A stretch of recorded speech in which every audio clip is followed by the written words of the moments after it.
Bonjour, la paracha qu'on lira ce Shabbat, parashat Va'era. Dans notre paracha, il y a le Khatam Sofer qui l'explique concernant les bêtes sauvages qui sont arrivées en Égypte. Là-bas, le Khatam Sofer dit que toutes sortes de bêtes sauvages du monde entier, ils sont venus en Égypte. Et chacun, il fallait qu'il ramène avec lui le bout des terrains de son pays où il s'est trouvé, pour la simple raison, pour qu'il puisse vivre pendant ces 7 jours de plaie confortablement, comme il faut, et qu'il ne meure pas et qu'il ne tombe pas malade pour qu'il puisse faire sa mission, embêter les Égyptiens comme il faut. Chacun y venait de son pays. Le Khatam Sofer dit que l'ours blanc, il vivait dans le pôle Nord, et l'ours blanc, il est venu du pôle Nord jusqu'en Égypte, et il a ramené avec lui un bout de terrain, et dans ce bout de terrain, il y avait un morceau de glace énorme, un iceberg, qui faisait autour de lui le froid moins 40, comme il y a au pôle Nord. Maintenant, il fallait ramener des animaux des autres pays très très chauds, et que là-bas il fait plus 40 degrés, et il fallait que cet animal vit dans cette chaleur qu'il a l'habitude. Alors cet animal, il ramenait ces bouts de terrain de l'Afrique, je ne sais pas d'où, vers l'Égypte, et il a vécu comme ça pendant les 7 jours. Chacun il est venu avec un bout de terrain pour qu'il puisse vivre avec. Comme on a dit, là-bas on raconte que même les chimpanzés, les singes, ils sont venus du monde entier, et chacun il a ramené avec lui les herbes et les arbres qu'il avait l'habitude de vivre de là-bas. Même les moustiques qui venaient des Sahara, comme ça le Khatam Sofer dit, avec les arbres des Sahara, ils venaient. Chaque chose qui se trouvait en Égypte, elle venait de l'étranger pour accompagner, pour faire vivre l'animal qui est venu avec, pour qu'il pourra faire son travail comme il faut et qu'il ne sera pas effrayé. Parce qu'un animal, quand on lui change d'endroit, le temps qu'il s'habitue, ça prend quelques jours. Et là, la plaie, il fallait qu'elle se finisse pendant 7 jours. Mais le temps que l'animal, il reprend ses repères, les 7 jours, il passaient. Alors, Akadosh Baruch Hu, le Khatam Sofer dit, Akadosh Baruch Hu, il a fait que chaque animal, il est venu avec tout ce qui l'entourait de son pays vers l'Égypte. Et tout ça pour que l'animal n'aura pas peur d'embêter les Égyptiens. Maintenant, imaginons la terre d'Égypte après cette plaie des bêtes sauvages. C'est marqué dans la paracha que toute la terre d'Égypte, elle s'est retournée. Pourquoi? Parce que chacun il a ramené avec lui son bout de terrain en Égypte, et il s'est attaché à la terre, et après il fallait qu'il repart, il a arraché avec lui en même temps un morceau de la terre d'Égypte. Comme ça, c'est marqué dans le Midrash. Toute l'Égypte, elle s'est détruite. Comme c'est marqué, Vatishachet haaretz mipene ha'arov. Et c'est pour ça c'est marqué aussi, Vayomru achartumim el paro, etzba Elohim hi. Les sorciers, ils ont dit à Paro, on ne peut pas expliquer cette chose d'après la nature. C'est la main de Dieu. Là, ils ont compris, les sorciers. Mais Paro, il n'a pas voulu reconnaître cette chose. Rav Papa dans la Gemara dit qu'en réalité, les Égyptiens, ils disaient tout ce qui est petit, on ne peut pas créer, mais on peut créer des grandes choses. C'est pour ça qu'ils n'ont pas pu créer la poux. Rav Papa dit, qu'est-ce que vous croyez? Que c'était la vérité? En réalité, ils ne pouvaient rien créer. Ni les petits poux, ni la grande poux, ni le chameau, ni le dromadaire, rien du tout. Même des choses qui sont énormes, même les éléphants, ils ne pouvaient pas. C'était des sorciers, ils ne pouvaient pas créer. Pour créer, il faut être saint. Mais qu'est-ce qu'ils faisaient les Égyptiens? Oui, ils étaient forts. Ils pouvaient importer de l'étranger des bêtes sauvages, des grosses bêtes. Ils disaient, on peut rapporter que des grandes bêtes. On peut créer que des grandes bêtes. Mais en réalité, ils ne pouvaient pas créer rien du tout. Ils importaient de l'étranger. Comme ça, Rav Papa dit dans la Gemara. On va changer de sujet. On va dans la paracha que Paro, il n'est pas d'accord d'envoyer les bénis Israël d'Égypte. J'ai dit à l'intérieur dans la paracha, c'est marqué comme ça. Vayomer Hashem el Moshe. Hashem dit à Moshe, Et Morel à Aaron, dit à Aaron, Kach matecha, prends ton bâton, on était yadecha al meme Mitzrayim, et lève ta main avec le bâton sur les eaux d'Égypte, ve'al naharotehem sur les fleuves, ve'al yaorehem, ve'al agmehem, ve'al kol mikve memehem, ve'yu dam. Lève ta main sur toutes les sources d'eau qu'il y a en Égypte, et tous les eaux ils vont se transformer en sang. Akadosh Baruch Hu, il ordonne à Moshe de dire à Aaron de faire cette chose-là. Pas Moshe qui fasse, c'est Aaron. Et Moshe, qu'est-ce qu'il fait? Il va dire à Aaron de faire cette chose.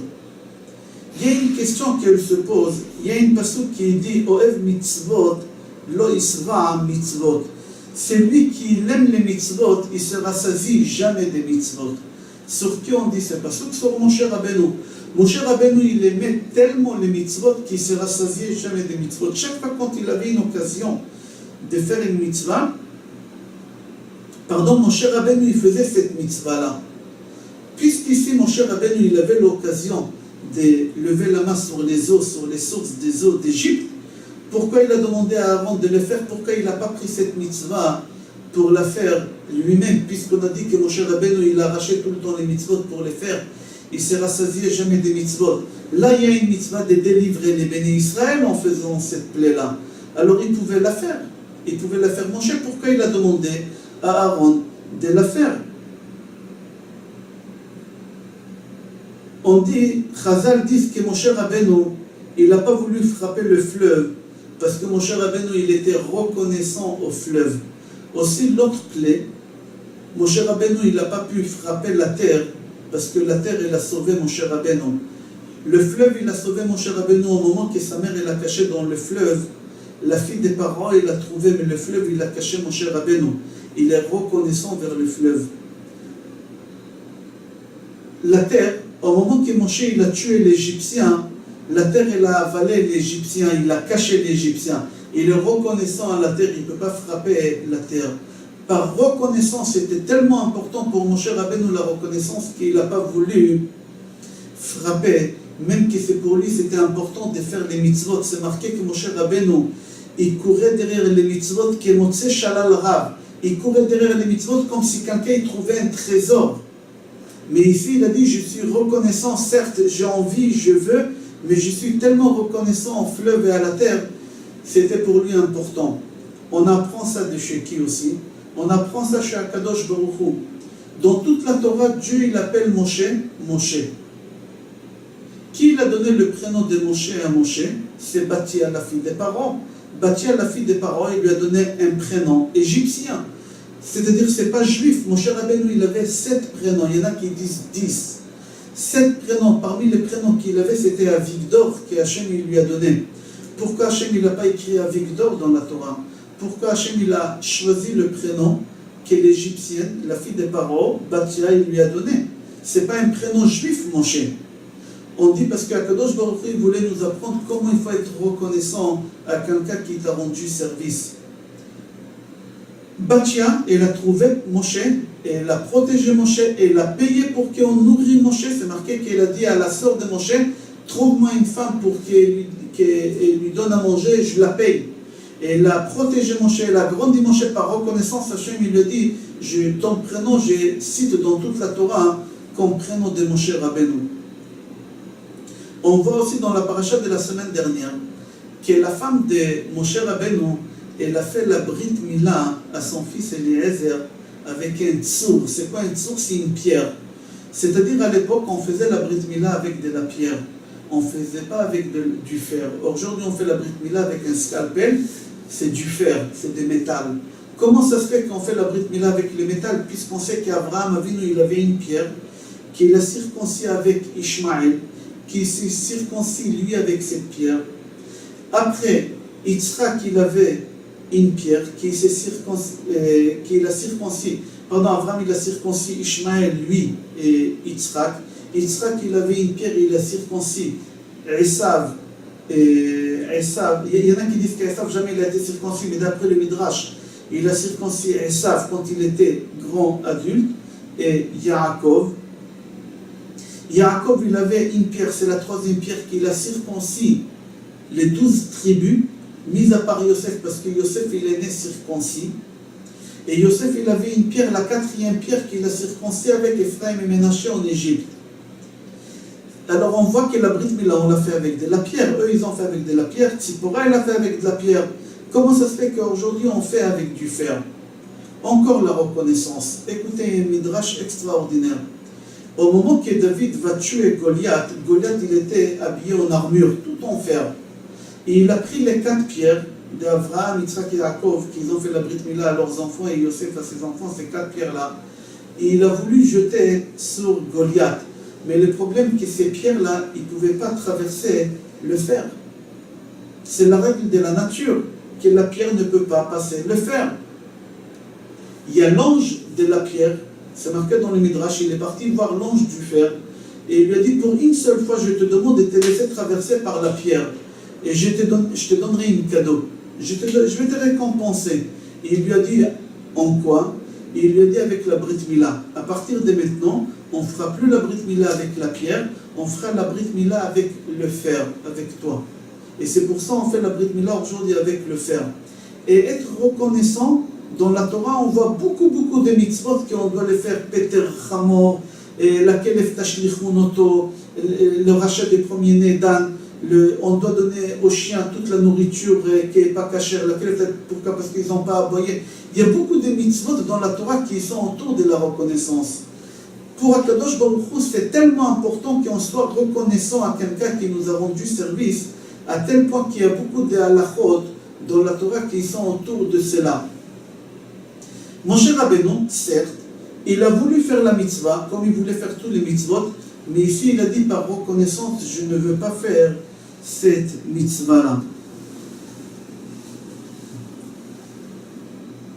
La question qu'elle se pose, être reconnaissant à quelqu'un c'est logique, mais être reconnaissant à un objet qui ne peut pas s'exprimer, je ne vois pas pourquoi. Mon cher Rabbeinu, s'il aurait frappé le fleuve, est-ce que le fleuve il serait venu en lui disant « Pourquoi tu m'as fait ça? Je t'ai sauvé » Est-ce que la terre elle serait venue lui dire « Pourquoi tu m'as fait ça? Je t'ai protégé » Non. Ils ne parlent pas, c'est inerte, ils ne peuvent rien faire. Pourquoi, mon cher Rabbeinu, il fallait qu'il soit reconnaissant au Nil et à la terre? Est-ce qu'ils vont s'énerver contre lui? Est-ce qu'ils vont lui faire la remarque? Pas du tout, ils sont inertes, ils ne peuvent pas bouger. Rav Dessler, Zichrono Livracha, il donne une réponse extraordinaire, du miel. Il dit pour la simple raison, au moment que tu t'habitues à faire quelque chose, ça rentre dans tes gènes. Mon cher Rabbeinu, il a dit, si je ne serais pas reconnaissant à la terre et au fleuve, je vais faire rentrer dans mes gènes, ne pas être reconnaissant, et après je ne serai pas reconnaissant même à un être humain. Mon cher Rabbeinu, il a dit, il faut que je sois reconnaissant même à des choses qui sont inertes. Pourquoi? Pour que je fasse rentrer dans mes gènes, dans ma nature, d'être reconnaissant tout le temps.